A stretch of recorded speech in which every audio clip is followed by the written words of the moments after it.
Et la première étape de la Tahiti Pearl Regatta s'est déroulée aujourd'hui dans le lagon entre Raiatea et Taha. Au programme de la journée, 2 courses, la régate Banane et la East Coast. Cette année, 40 embarcations, dont 4 avec des équipages internationaux, sont engagées. Voyez ce compte rendu avec Jessica Doucet.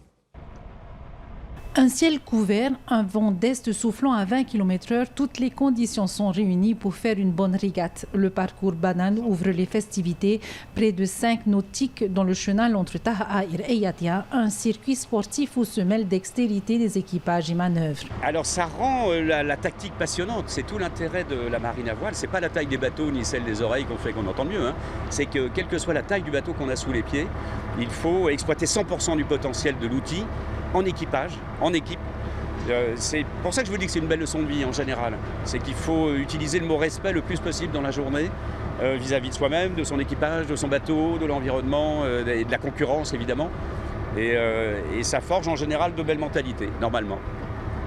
La deuxième étape s'est aussi jouée entre Taha et Raiatea, la East Coast, une course dans le lagon et en haute mer pour les cruisings et les multicoques et uniquement dans le lagon pour les autres équipes.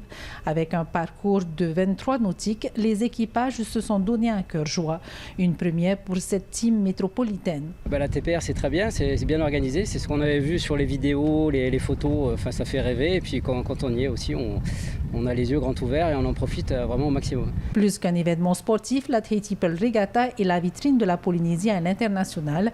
Elle brasse un budget d'environ 20 millions de francs.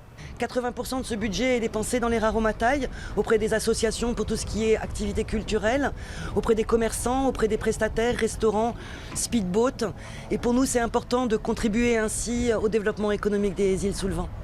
Demain, 2 autres courses attendent des participants dans la baie de Hamene et en haute mer.